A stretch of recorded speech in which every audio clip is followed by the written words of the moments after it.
be listing ourselves on a Car Care website, okay? We'll be trying to get on Twitter or X or TikTok and all of those kind of things.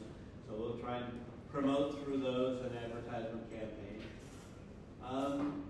Car agents and brokers and dealers, we'll try and get them to recommend us.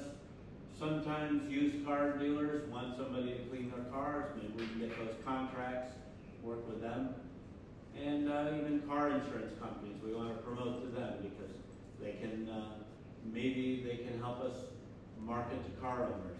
Okay, we can find out the people that do that. You know, in car insurance, none of you own a car, right? Right? Okay. No, she got one. You have one? Yes. Okay. I don't know. In the U.S. in car insurance, we have like liability insurance or liability and comprehensive insurance, where you can, you know, liability you only insure for damage you do to other people, you know, but comprehensive means you're insuring your car to pay for everything that happens to your car in an accident. Do they have that same split here? I don't know is a valid answer. I don't know. Yeah, I don't know how to explain it. Okay. Beg your pardon, please. Yeah. What? Xe của em có bảo hiểm không?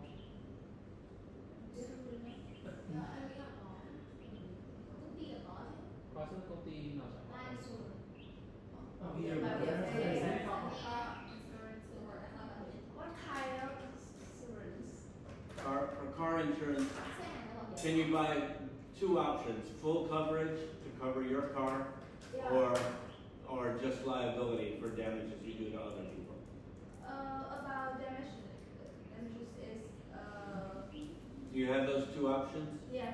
Okay, there. That's all I wanted to verify. Because you see, if we're trying to sell this mobile car service for polishing and things, the people who buy full service might be a better market because they care about what their car looks like or things like that. So the people who are more concerned about repairing every little scratch and dent and making their car perfect, okay, they buy full coverage. They're probably a good market for this product because they want to get their car polished and cleaned and perfect all the time.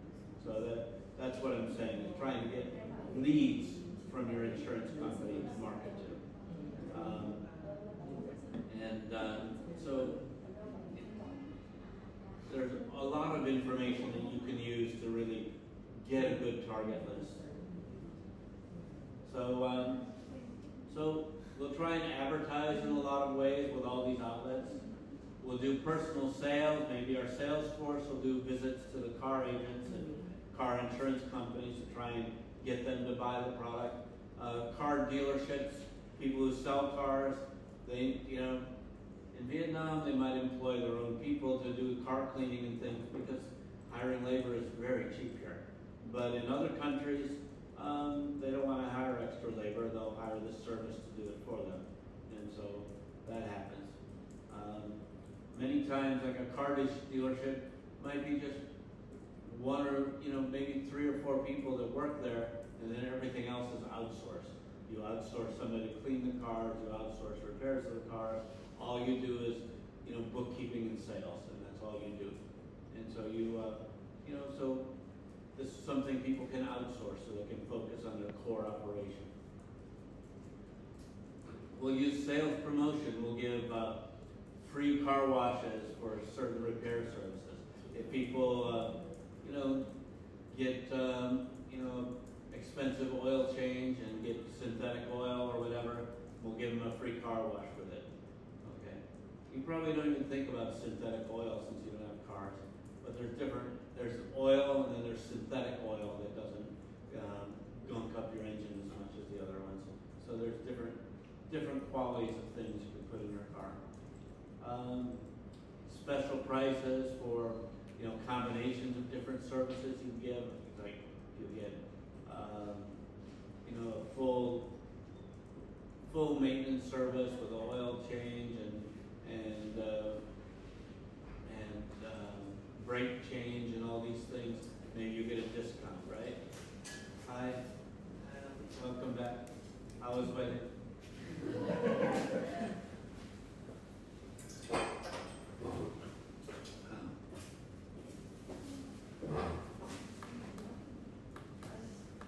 So, and then we'll do like, events at car clubs to try to get attention. So, and then finally there's publicity and PR. How are we going to get publicity? How are we going to get people to pay attention to us? So we'll try and get into online car magazines, we'll try and go to car clubs and, luxury car agents and try and get publicity there and just get people to know about us and promote us. So we're trying to go out and get attention, get the car clubs to recognize us, and get people to try us out and get that valuable word of mouth advertising. So we're introducing this mobile car service. What kind of pricing strategy are we going to use? Okay. Probably we'll do a high price strategy. We don't have a lot of competitors doing this right now. So we'll try and go with a high price strategy, and we'll be a luxury service for people with expensive cars who want those cars to get special attention. So we'll do a premium profit model with high margins and offer superior services. So we're going to be different. We're going to be high-end service. We're going to have superior margins. We have to have higher margins because, when you raise your price up, you don't have as much business. So you have to have higher margins to justify that. We'll have fixed prices for our menu and packages. And in the beginning, we'll just have one office. And when we start having different locations, we can offer different prices. So we'll have one location in the wealthy part of town, and then later if we, open another location in a poorer part of town, in a poor region, then we'll, or a poorer city, then we can lower our prices for that area. But we can, discriminate that way. And so we can sell subscriptions to people for quarterly service or yearly service. They can get their car cleaned every 2 weeks by subscribing. They don't have to order it. We show up and do it. And that might be convenient. So there's a lot of different things we can do for pricing, but the main point is we're going to start out with a high price strategy. And I showed you, like just a few minutes ago, that the skimming strategy can more than double your profits, right? And so they'll start out with that high strategy, and that's basically skimming. And then they can lower the price as time goes on and get more market share if they want to, okay? Personally, if you can make the high margin and not as many customers, maybe you're happy staying that way. Why do a lot of extra work for low profit? Just keep the high profit customers and do a good job with them.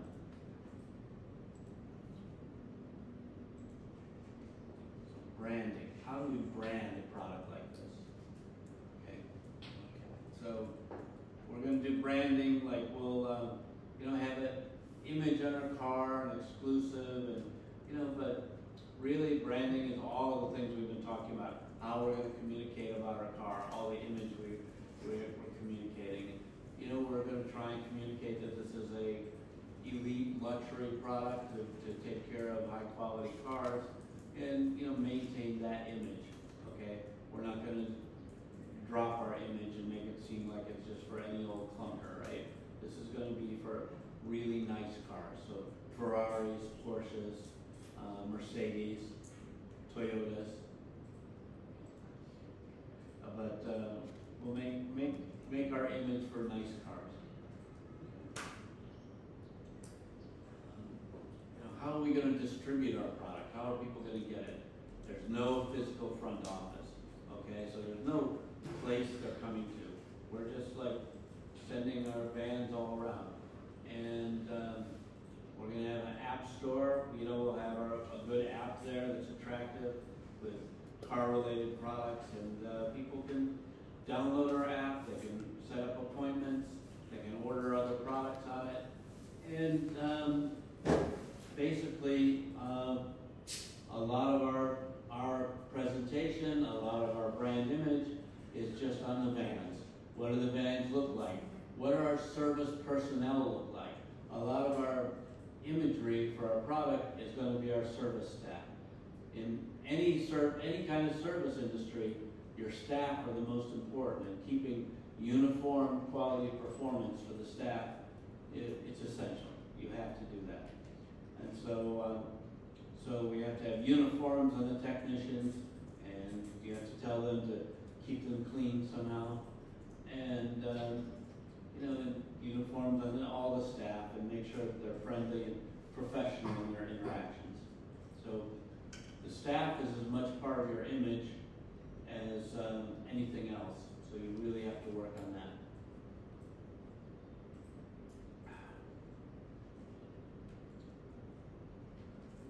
So, you know, for our distribution for this case, you know, we'll have the mobile car care service, and we can either send it through a call center, we can try and contact people to contact the customer. So that would be, go away, calling in or calling out, you know, a call center. People can call in and make an appointment, and you can set it up. Or you can have the app for modern people who will just set an appointment on the app, and, you know, and they can be ready to go. So, two ways that we can distribute the product, easy. So, and then that leads to what's our relationship with this going to be? Well, we're going to look for a community of car lovers, right? Not just people who own cars, but people who really like their car. You know, they like to park their car inside at night, you know, and take care of it, and, you know, they like it to keep shiny and clean. And so they're car lovers in their community. So, so we're going to work on building a relationship with a community of car lovers. These are people who pay for full coverage for their car, because if anything happens to their baby, they want it to be repaired perfectly, right? So we're going to have an app that maps to multiple communities so that they can, you know, we can really reach out to people well. We'll have people giving us feedback on the app so that they can, you know, tell us what they thought of our service, so that we can adjust things or improve things, or, you know, or get back to them if they were dissatisfied and try and fix things. So we get feedback from our call center too, and we can just have a lot of levels of services based on subscription types, so people can set up subscriptions and, you know, get their services as needed. So there's a lot of different ways that we're going to have relationships with our customers. Which thing do you think is most attractive to us in that list? Subscriptions. If we can get people in subscriptions, then we have recurring revenue, and, you know, then we can predict our future much better. So getting those built up is like a real important thing.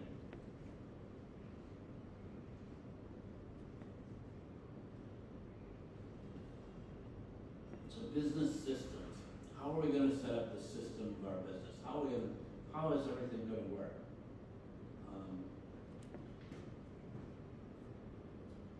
So the business system model is we've got, you know, our value chain that we're creating things.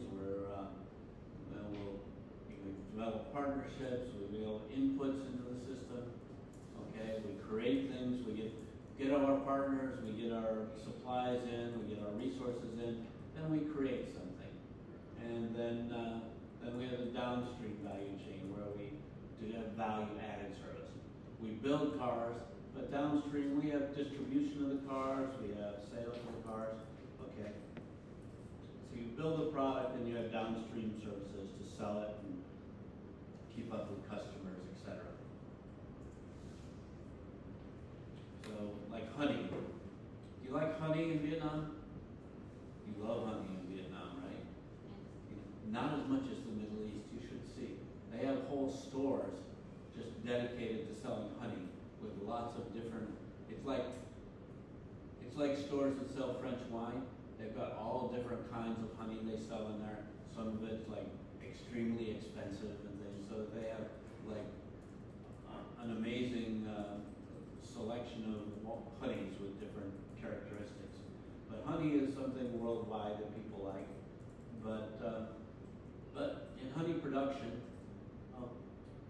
Oh, yeah, there's a recent movie called The Beekeeper too, but you probably haven't seen that. It's a violent movie, but like, so people are breeding bees, okay? And fine, you breed bees. And then you put on a lot of clothes and you go out and collect honey from them, okay? And then you put it into a machine, it's honey pitching. In other words, like screening out the honey and creating something you can sell. You filter it, you know, get out the impurities. People hate it when there's like chunks of bees in their honey, so you have to filter it and things. And, you know, put it in storage and then have a product ready to sell. So there's a lot of steps in production of honey, right? Okay, and then once you have it, you know, ready to sell, then you go on. So this is your business system, okay? You know, upstream from this business system, who are your upstream partners in this system? Coffee farmers. No, upstream partners are the bees and the flowers. The bees are out collecting things from flowers and coming back and making honey. So they're the ones that supply the raw materials. So they're the upstream partners, and then, you know, then you make honey out of it. They come back and make honey, and then, you know, then you go through this process, your business process, and then you have downstream partners who are going to sell it in stores and things. Okay, so, all right. So in car services, okay, people have a need to clean or need to repair their car. All right, and so they have a way they communicate to you through their phone, through their app, let's say, and you know, you send out the van. Okay, they'll do an evaluation and authorize, you know, send an expert. You know, they'll do the reparation and the cleaning. They'll do the you know, management of everything, and or they'll go back at the shop. It'll do the management and the billing, and you know, the customer will, you know, check back with us and talk about the quality of their experience. Right, we'll track them and see how they're doing and make sure they're happy. Now,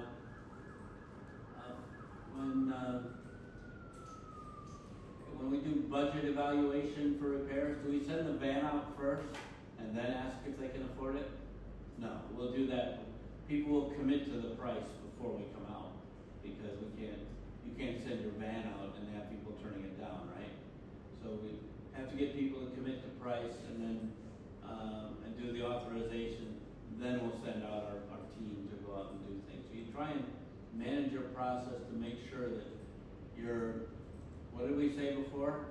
Your revenue should precede your cost.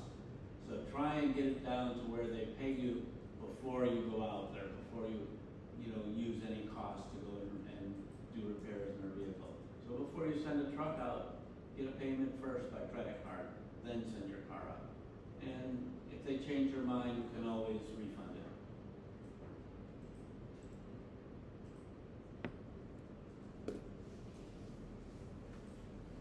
So we do service blueprinting, just kind of a design of how the service should look.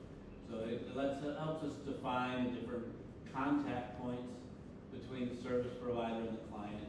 These contact points or touch points are incredibly important opportunities. It allows us to identify which processes are viable for the client and which are not, okay, which are visible rather. And, you know, the process, you know, it should be represented in a continuous way, that it's always going on. So let's look at that in a little more detail. Okay.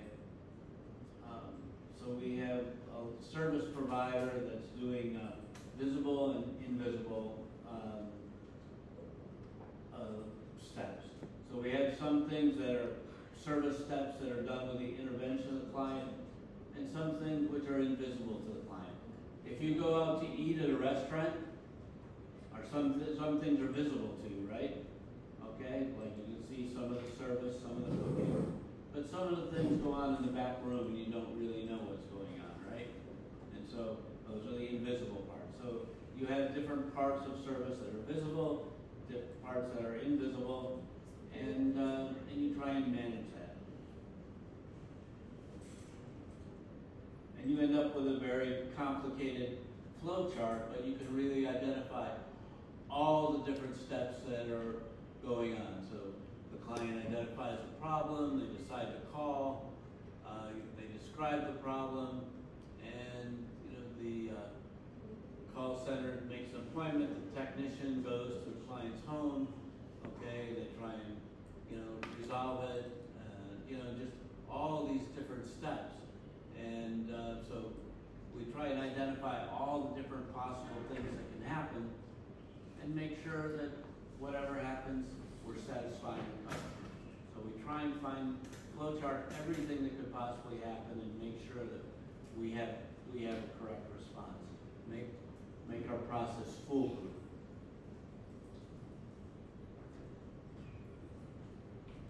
We can map the customer journey if we want.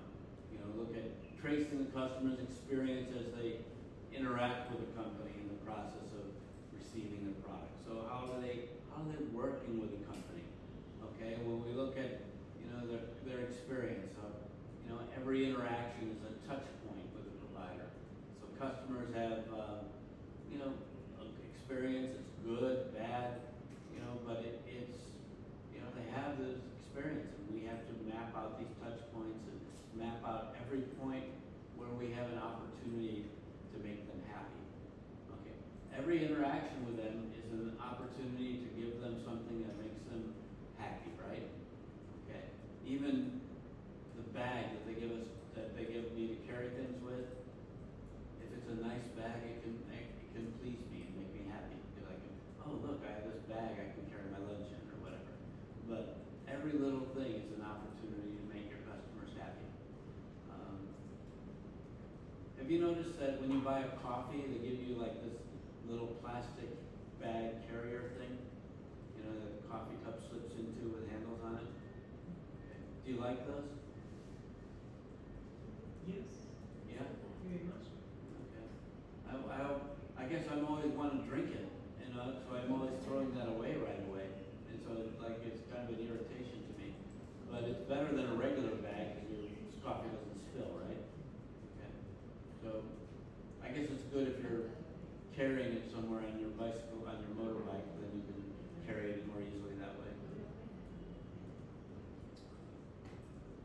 So a touch point is an interaction with an emotional resonance for the customer. Some way you're interacting with them that might have an emotional response. Okay, so touch points of low satisfaction are called pain points. So we can have touch points that are positive, touch points that are negative. Okay, what could be a pain point when you're buying something?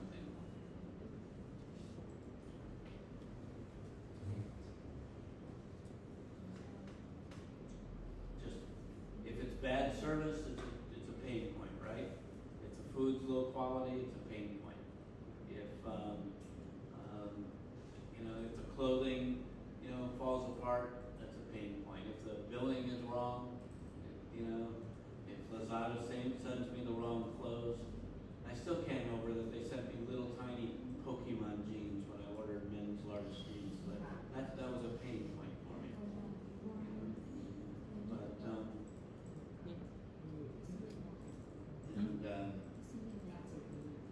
Pikachu is never going to inherit that.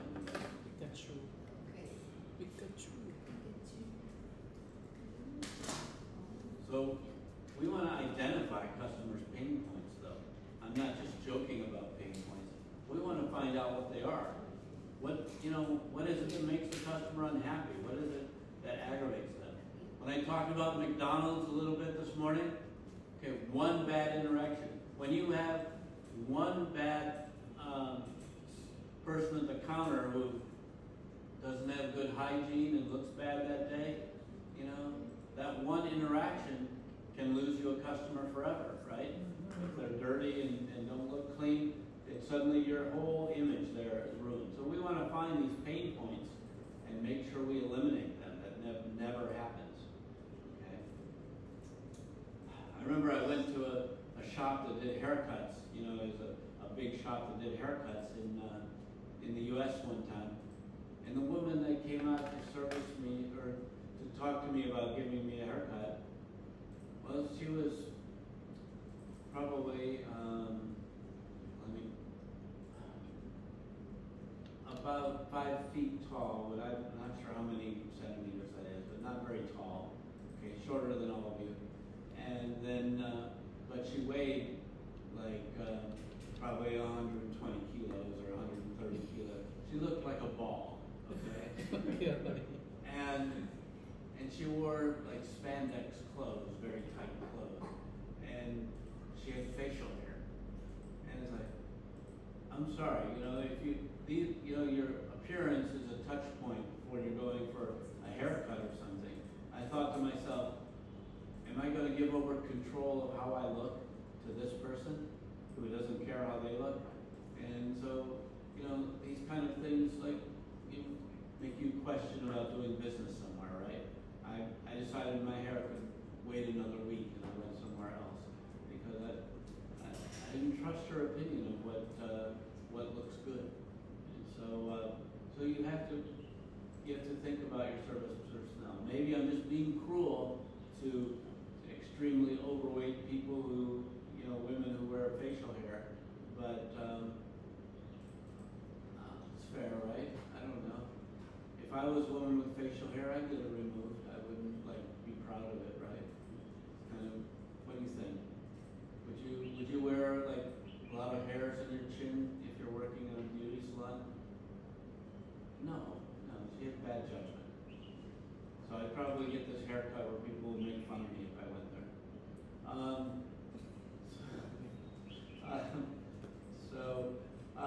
So anyway, we want to find pain points for 2 reasons. One, to avoid them in our business, but also we can spark innovation. We get new ideas of how to eliminate those pain points. So, we find that people, don't like the salt on the French fries or don't like something, and we can, introduce new products that eliminate that, or we, find different ways that eliminate pain points. Maybe people don't like to be overweight, so we start serving healthy things. McDonald's tried serving healthy foods several times. You know what happened?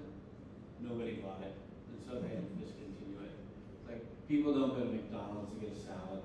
If they're going to McDonald's, they've already signed off on, I don't care about the healthy part. Give me something fried and tasty.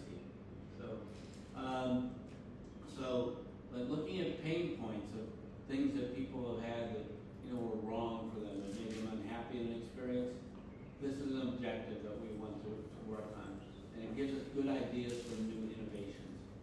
Okay? When bicycle riders, we ask them, what's really painful for you? What was a problem for you when you rode your bike this week? Did you think of anything that went wrong or you didn't like? And they might describe a situation where they had to grab their brake and it wasn't convenient and they almost got in an accident or something, or they went over a lot of bumps and it really hurt their butt on the seat, whatever. But we find out pain points and we try and solve them. We can give them better handles for their brakes. We can give them tires that are more cushiony with shock absorbers on. We can get a better seat on, but we can find ways to fix those pain points. So it's a way that we drive innovation. We find out problems and we solve them, and that's how we drive innovation. One product I made was for, suppose that, I'm going to talk to the women in the class for a minute. Okay, sorry. Suppose that your boyfriend gave you nice diamond earrings, right? You should do that, right? And so he gave you nice big diamond earrings. And you were combing your hair and one fell off and went down the sink, went down the drain. Okay? Very discouraging, right? And so one option, you call a plumber, they take apart the pipes, they try and find it. Okay? Second option, well, there is no second option. Okay, so I made an invention one time of a attachment. Vacuum cleaners, everybody has vacuum cleaners, right? Or your maids do. And so I made an attachment for a vacuum cleaner that would fit over the top of the drain, and could suck everything back up out of the drain. So if you drop your earring down, you just get your vacuum cleaner out and you suck it out, and it comes into your vacuum cleaner, so you don't have to take the pipes apart. And that was very popular in the U.S. I sold it through another company, a company that built the vacuums. I got them to carry the product and sell it for me. Unfortunately, that company, which was the leader in doing shop vacuums, their owner got old and he decided to close the business, and so all my channel of distribution went away. So I just gave up. That's fine. I went on to do other things, but that's how you look at a pain, and you try and create a solution to it. So it was a pain for somebody in the morning when they dropped their earring down the drain. I'm thinking of like an emerald earring that somebody dropped down the drain, and I had to take the pipes apart and get it out. And but if I can do it with a vacuum cleaner, it saves a lot of effort and time. So things like that, looking at pain points, gives you ideas of ways to make inventions to save time and things. Does that make sense to you? Okay. And so we uncover hidden needs that way. Things people need that they didn't think about, and we can think of solutions for it. We go on a journey through the customer's experience trying to find things. What did she find? What are you looking at? Is it interesting? No? Okay. So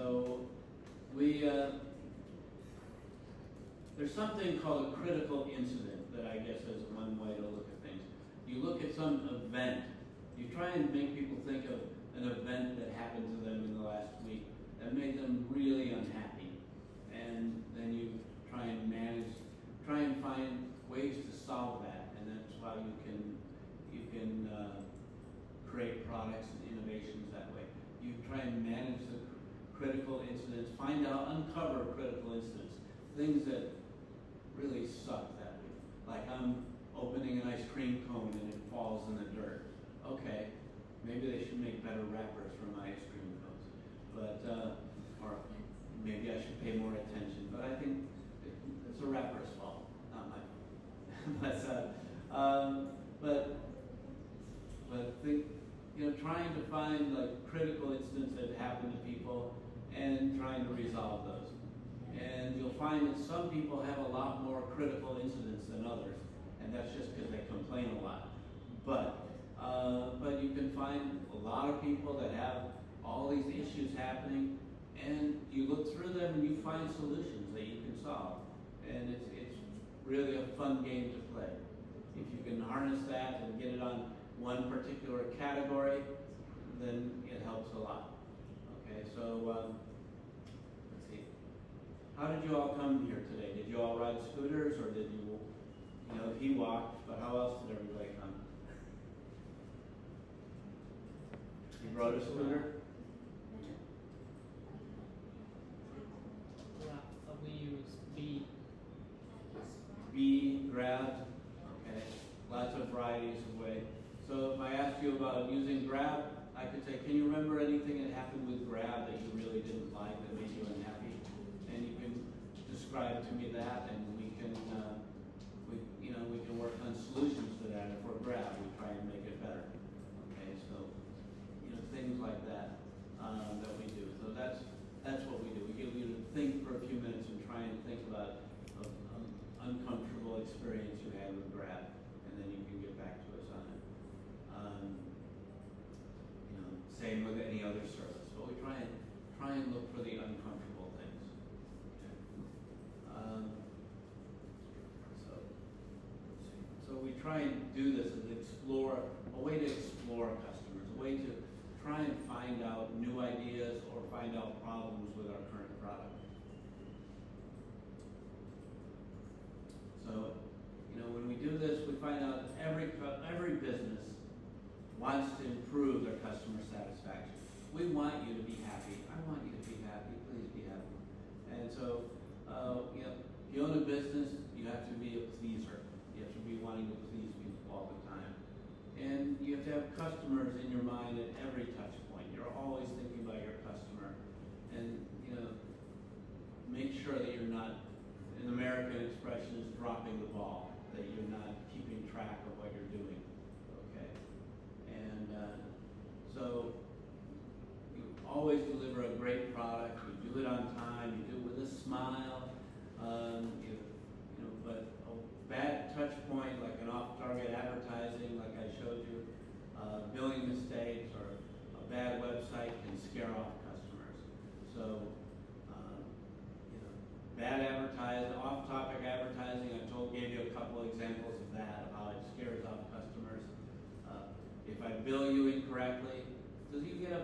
if Grab bills you for more than you were supposed to pay them? Of course you do, right? And so, so billing mistakes turn off customers, bad websites turn off customers. You know, Shopee and Avada both have horrible websites, in my opinion, with just so much junk on them that it's hard to figure out what's going on.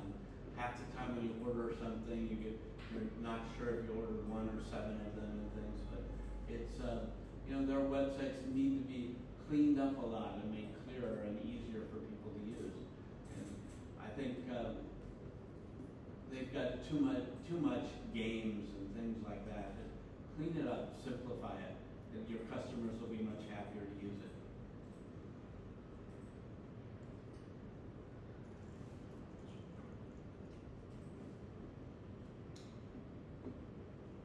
So a touch point is any time a potential customer or a customer comes in contact with you, with your brand, before, during, or after the purchase. So anytime they come in contact with you, when they see your ad, when they go to your website, when they go to Facebook, when they meet you on the street, when they come in your shop, every bit along there is a touch point. And so that's important. So before, even after the purchase, when they call you and ask you a question of how things work, that's a touch point, all right? And so you identify your customer by making a list of all the places and times your customer might come into contact with your brand. So you think back about all of those places where people come in contact with you, and that's your touch points. So social media, that's a touch point. Before the purchase, the store or the office is a touch point. Billing is a touch point. Ratings and reviews are touch points, where people are communicating about your brand, then it's a touch point. So we want to make sure that we manage those. If people have complaints about your product on social media, most of the time you have the ability to reply, right? They give most companies and businesses a chance to reply. Never miss that. If you want to have somebody who's looking for complaints and always replying to them and saying, "Oh, we're sorry, we're going to fix that. Call us." Look. Don't just dismiss it because it looks really bad. So ratings and reviews, testimonials, word of mouth, community involvement, catalogs, promotions, sales tab, all of these different things are great examples of touch points you could have. And so we want to manage those and just with your product, figure out what the critical ones are. When people walk into a store, okay, suppose you walk into a store and you want to buy a pack of cigarettes.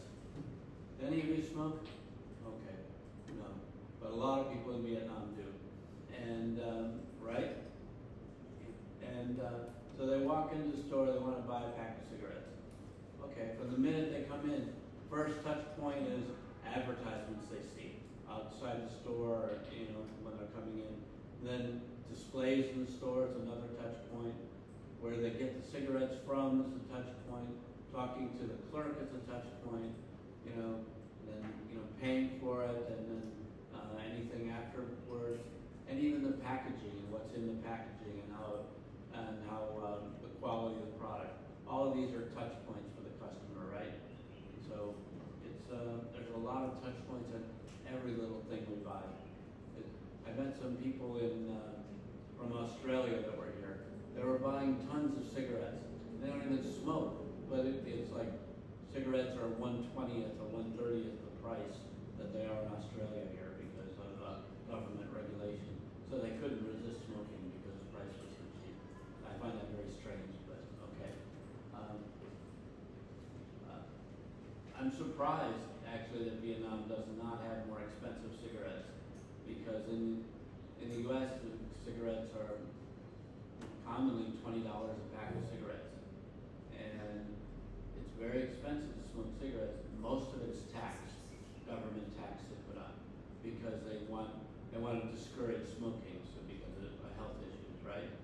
So they put on a heavy tax, so people can still smoke, but they have to pay a tax, and they say that tax helps pay for health care. Not really, they use it for other things, but it kind of, that's done in a lot of countries around the world. Australia does that, a lot of places do that. So cigarettes are more expensive and it creates a barrier for people to smoke. And I'm surprised they don't do that in Vietnam, because it would be healthier for people.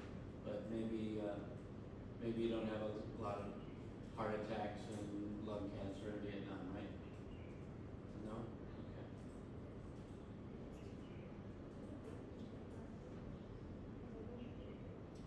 So there are 5 kinds of touch points that we want to manage and control and polish. Employees, and here's another key fact.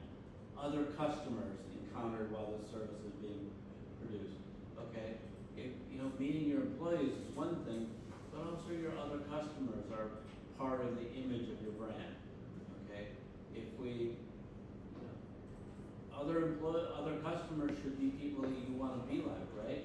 If you're going to go buy something and you see the other customers, you want them to be like you or better than you, right?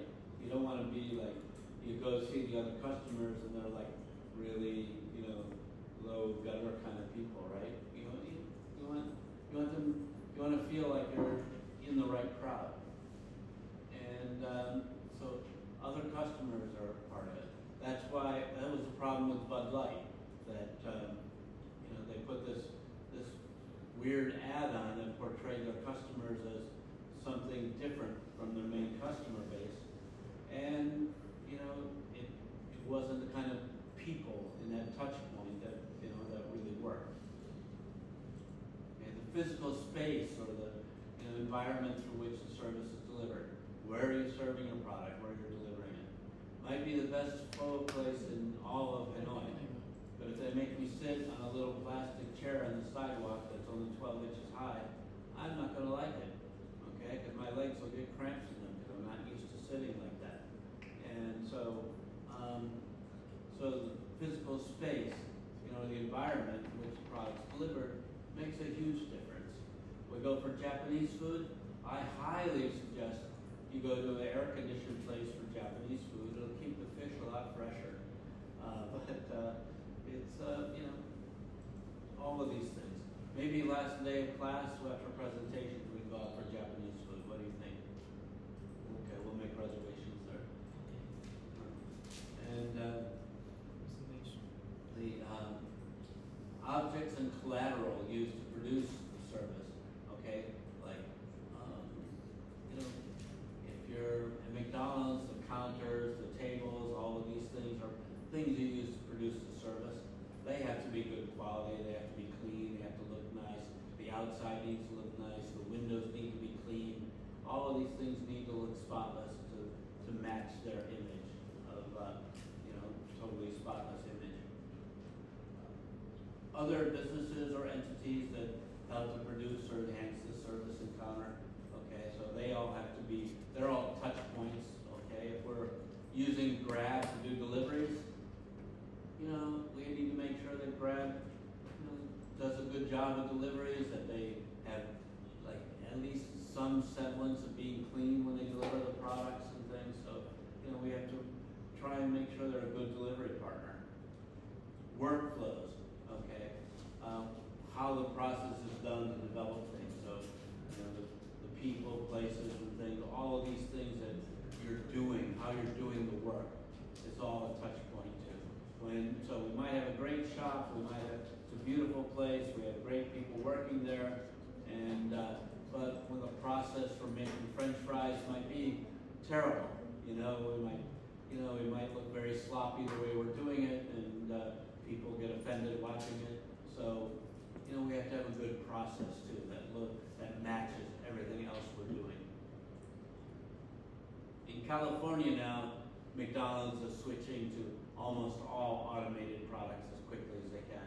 They're going to have, automated burger chefs to make the burgers. They're going to have automated French fry cookers, automated cashiers, because they raised the price on labor so high that they're going to do all the automation there. And that'll have an impact on touch points.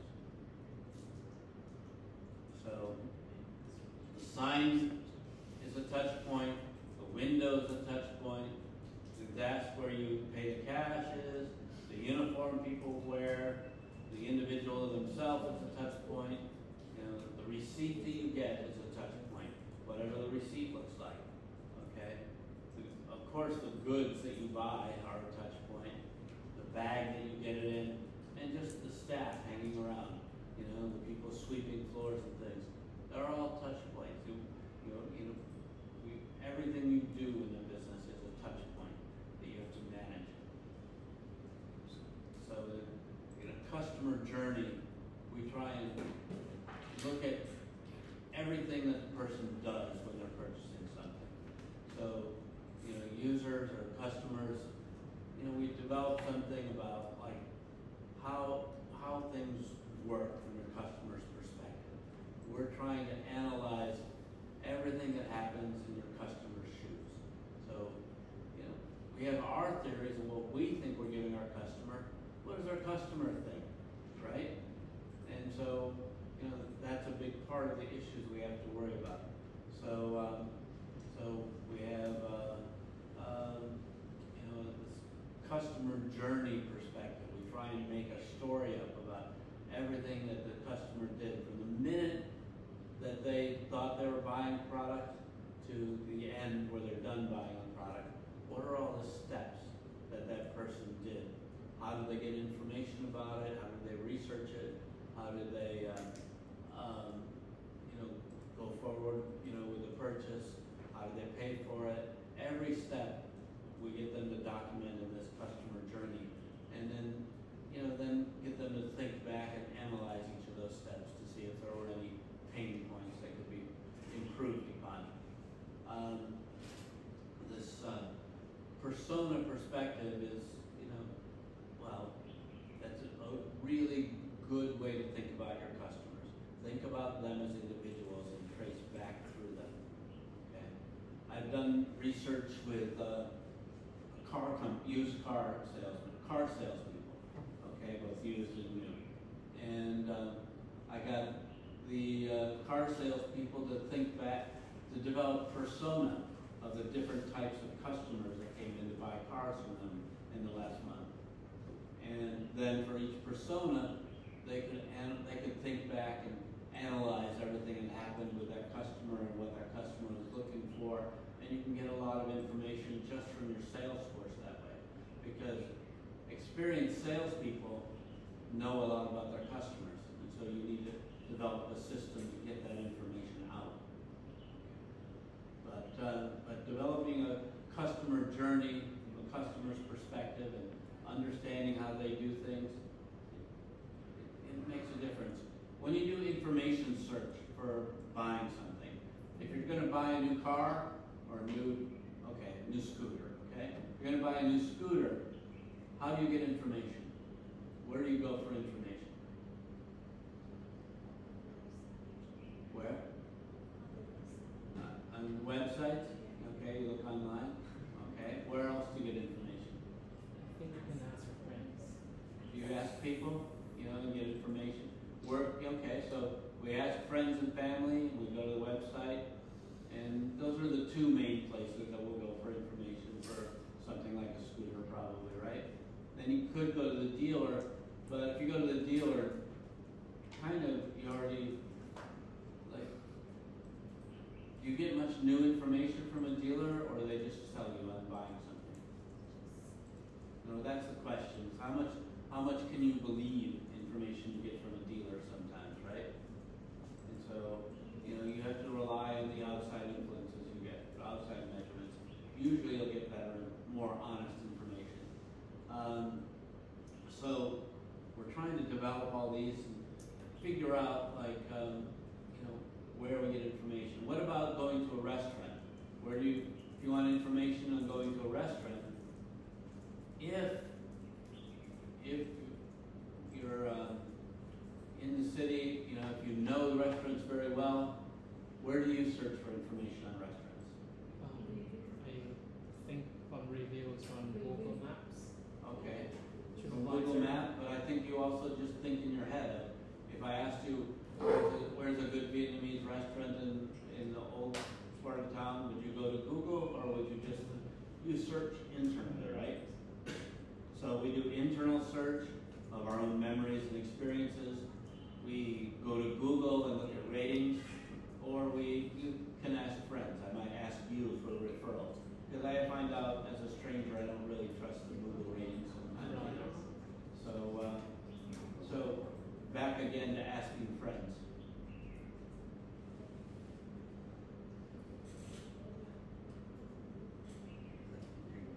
So in travel, for instance, we might look at people read a travel magazine, and then they go to a travel agency. So this is their custom, all the things that they do in their steps.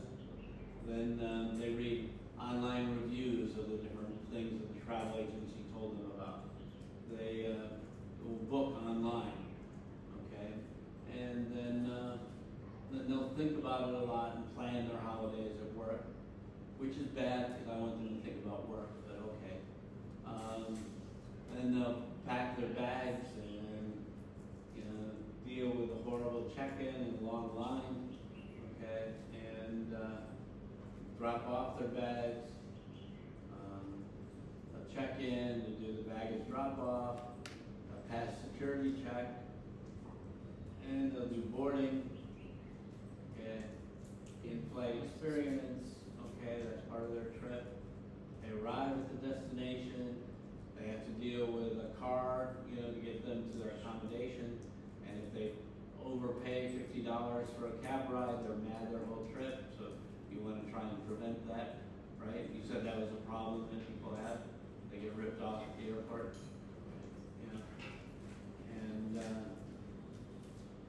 And so then people stay at the hotel. Okay, they want that to be good. They go to a diving school. Has anybody here ever done diving? Scuba diving? It's fun. You should try it. I learned to do that in a place called Straits of Hormuz. It's in between UAE and Iran. But there's it's an interesting thing to do if you ever get the chance. Fish are pretty.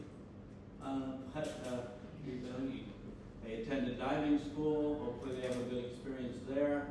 Rarely do people get eaten by sharks. And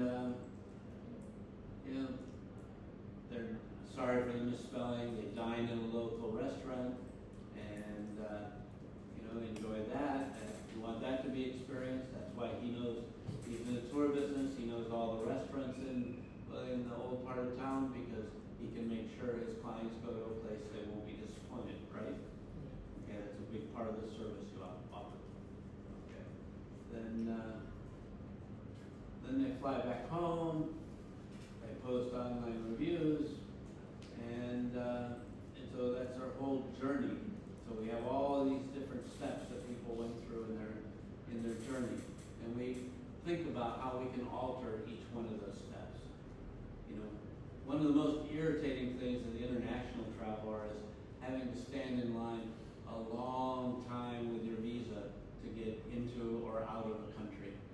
And I think leaving, the last time I left Vietnam was the most difficult. It was like I had to stand in line over an hour and show my passport 3 or 4 times because they're so, I want to be tactful, but inefficient at the airport.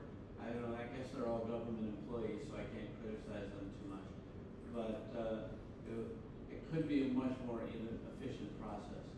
And there are actually services that are made up to help people through. You can pay extra money and people will take you through accelerated processes to get through passport approval, both coming into a country and leaving a country. So if you have important guests coming in, you can pay for this service, and they'll meet them at the plane and walk them through security and things really fast, so they don't have to stand in line with those common people. And so that's a really nice service to offer to people, and really improves the quality of their trip and makes them feel important. So if you want to impress someone coming to visit, you can do those services. Do you know those services? Yes, but it's funny because if you have your name wrong on your passport, and then you can call a special service, and they can give the special people there $500, and then you can get through. Okay, my name is wrong. Yeah, Okay. which just happens all the time with the visa system here in Japan. Oh, well, my name's right, but I just don't want to stand in the line. I Yeah. want to go around to the short line. So how much does that cost? Well, it depends. Okay. It depends. How much money do you have? What, 100. Right? 100? Okay. Yeah, so when I think about it, it's like, okay, I'll stand in line for $100. But if I'm bringing my mother to visit or something, she's old. You know, we pay for all those fees just to make sure that she wouldn't have to stand in line.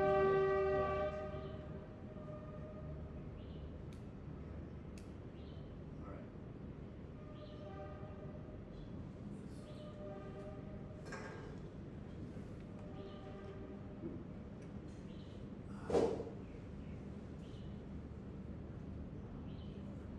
So, managing our business, there's a lot of things about the structure, like when we're founded, and what kind of business we are a partnership or a corporation or what, okay? How much does the owner get? How much does the company get? All right. What's the org chart looks like? They call it an organogram. Why don't we call it an org chart? Okay, that's what most people call it.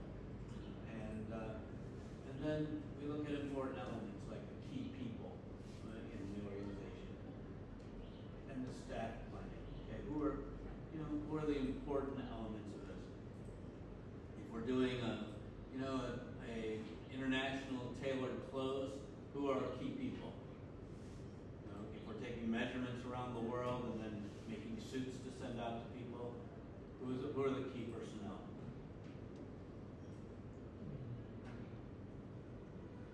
Maybe sports people, famous game player, No, soccer player. in making the business work, who are the key people in the business? The tailors, right? Okay. And if you're taking measurements from people around the world, maybe your IT people are managing the website too, to make sure that all works properly. So you've got a couple of key people there. Trying to get measurements right. A lot of people have tried that, and it's never really taken off that well, the tailored clothing and ship it to people. And, you wonder why, but depending on measurements people take themselves is not really that good.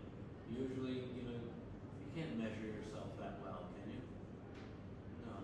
And so, when people try and self-measure and send in for tailored clothes, it doesn't you don't get a lot of customer happiness. And so, or you get a lot of customer unhappiness. So that's a problem for the over-customized things. And so if people can really commit to their sizes, okay. But it's hard.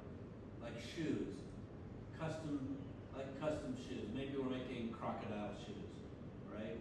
Crocodiles are protected species in a lot of countries. So, but there's hunts that they allow for crocodiles, and a certain amount of crocodile skins that are produced in different, in Australia and Africa and places. And so you want to get crocodile shoes made, and you can get them custom made for you in India or somewhere. All right. Is it that easy? You just give them your shoe size and they make shoes? No. Everyone's foot is shaped differently. If you're going to get custom shoes made, they need to take really exact measurements to do it. And that's the problem with a lot of customized clothing and things, is that the degree of tailoring isn't just about sewing, it's about measuring. Okay? And so the degree to which we do that properly is really tough. So anyway, key people in a clothing organization, you know, the people who actually produce the product, and you know, and the staff that plans it. Okay, who are key people in like a company that manufactures plastic straws? Who are key people in that organization? Workers. Okay, workers and production management, right? Engineering, not so much. You know, plastic straws are a pretty well-developed art, right? There's not that much engineering. So key people are the production manager and maybe people to maintain the staff, and then maybe logistics. You know, shipping and selling are key personnel. Okay, but not engineering in that case. If you're selling, if you're making laptop computers, maybe your engineers are the key personnel. So it depends. But actually, if you're making laptops these days, how much engineering is involved in making a laptop? Very little. All your engineering is done by Intel and other companies, and you just put the pieces together with the way people order them. So it's very little engineering done by the laptop companies. Maybe they'll design the case, you know, and put the pieces together, but there's not they don't have to really design the computer components and things like they used to. And so, you know, if your computer gets old, you can replace the hard drive in it yourself, very easy. You can replace the batteries in it. You can replace those memory chips in it. Like this old computer, I've replaced, you know, the hard drive and the battery in it. And now it's better, you know, than most new computers I can buy because it's got, you know, it lasts longer than most of the new ones on the market in terms of battery, and it has a hard drive that's really big and fast. So you can upgrade your own computers. It's very easy. So engineers aren't really the key factor for a laptop company. You know, the chip company who makes the motherboards, they make all the, you know, components that go inside, that's where the engineers are, not at the laptop company are more, you know, assembly engineers and maybe design in the outer shell. Okay, so not, you know, they're not the key people anymore.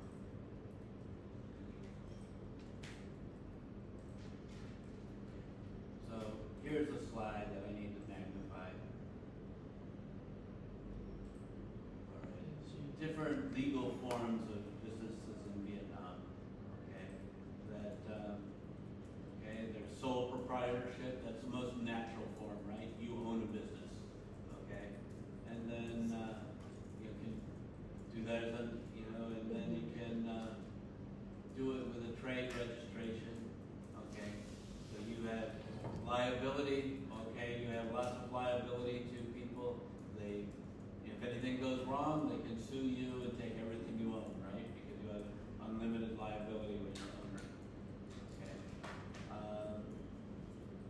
Okay. Civil law. Okay, kind of organizations. Limited partnership. That's when you know you have an agreement with your partners, but it's like a corporation that you're only limited to your stake in the company. You can lose what you own in the company, but they can't come after your personal possessions. So you don't like sole proprietorships very long in a business because they can sue you if something goes wrong.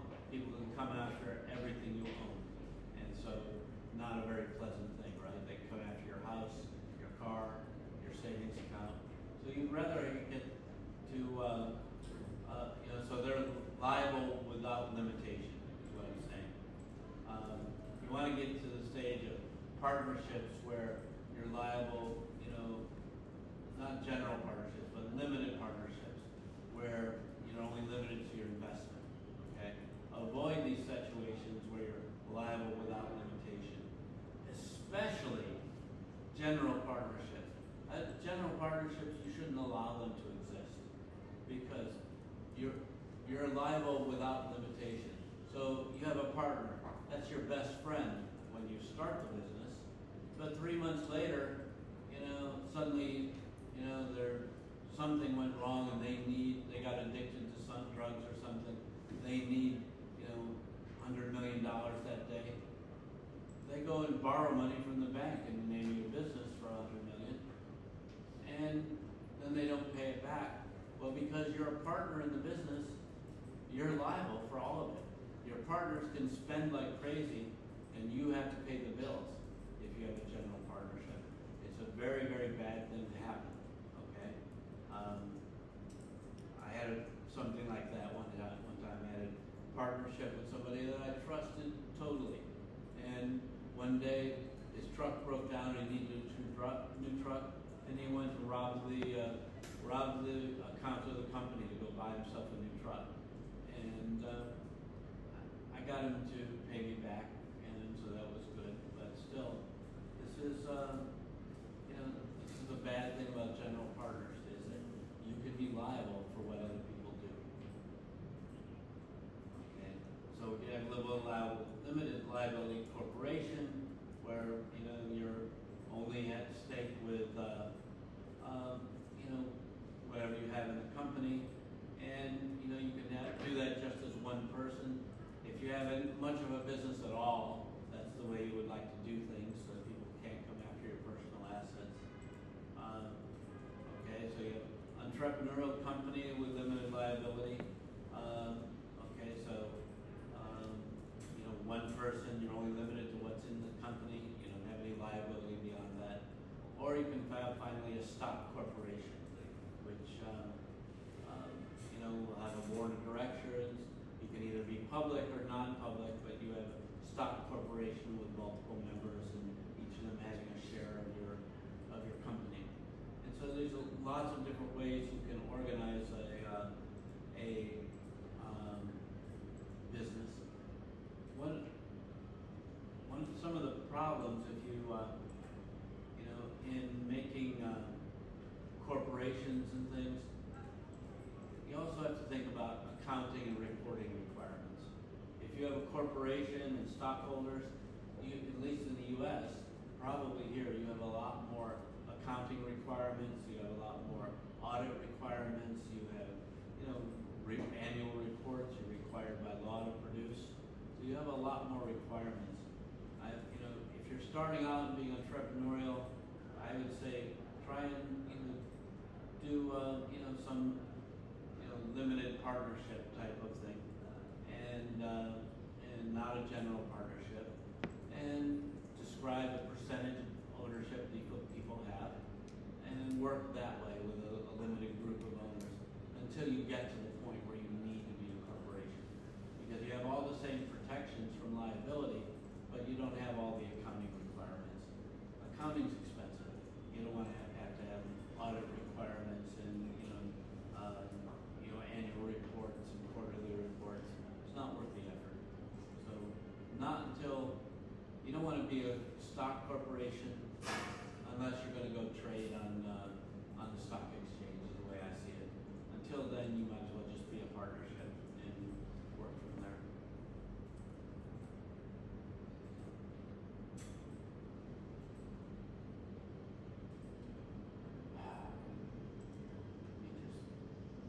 That should say organization chart. I think it's nicer than organogram. But an organization chart where we just chart out who's in charge and who they report to and how much they get paid and things of that nature. Okay, so company will be established as a limited liability company with a minimum capital of $100,000, 2 shareholders each. Muhammad and Kamal each own half of the company, and so that's that's a partnership. Okay, so they've invested. Maybe one of them invested $80,000, the other $20,000, but the one that invested $20,000 invested a lot of their time and expertise, and so they call it an even partnership. Okay, so how much people put in doesn't matter. If they're both 50% owners, they're both 50% owners. So if they both, if one person put in a whole $100,000, but they made a partnership where they're 50% owners, well, then he just gave away $50,000 to that other person. Okay, so that's the way partnerships work. And so aware of that. Okay, and if you find somebody who's willing to put, $100 million in and make you a 50% partner, be a partner, do it.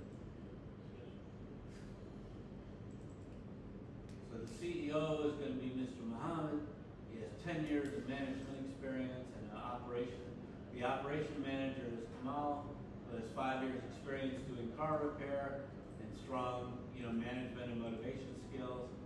And then we'll have an IT tech who does not own anything in the company, but is just an employee. So they're strong in database management and app development expertise.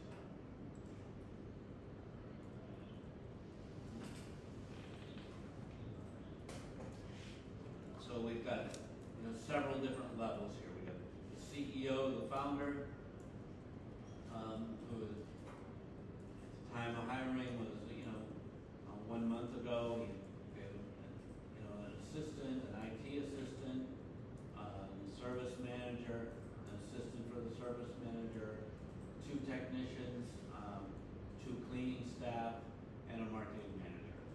And we have their salaries per month, and we can figure out how much money we need per year, how much it's going to cost to run our business, and do some financial forecasting. All right? So this financial forecasting is, you can't run a business without it. So when you plan your staff, especially in a service organization, you need to do the financial forecasting of what salaries are going to run, what they're going to cost, so then you know the revenues you're going to need, and then you know how much marketing you're going to do. And you can do a lot of modeling, a lot of simulations, and see, if you need to spend more on advertising or more on marketing, what you need to do to be able to make payroll. Because you have to make sure that,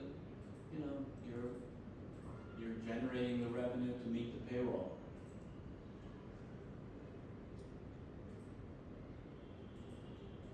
So, our key resources are our app and our repair vans and the equipment in the repair vans. And that's our key resources for this product and what we're going to run. So it's very essential. We look at this. Our cost structure is staff. That's half of what our expenses are as staff. Very expensive to hire people there. Okay. Office space is 10%. It's not that expensive, but we have to have an office. Okay. Vans are 20% and marketing is 20%. And that's what our cost structure will look like. And then we can move on to, really making our mini business plan when we've got all the information we talked about today. We can move on to making a business plan out of that. All right? Sensible to you yet? Okay.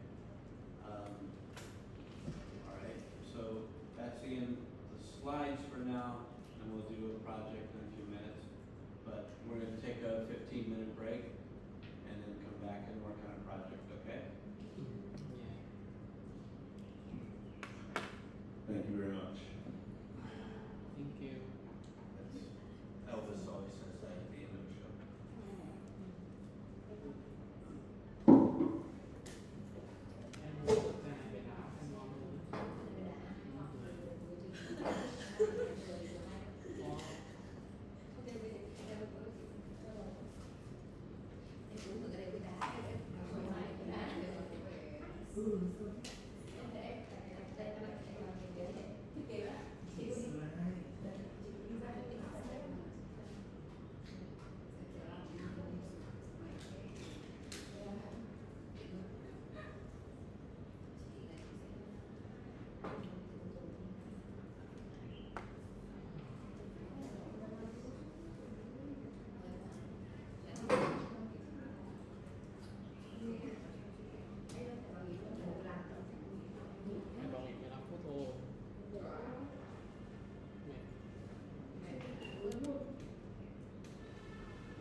comment lắm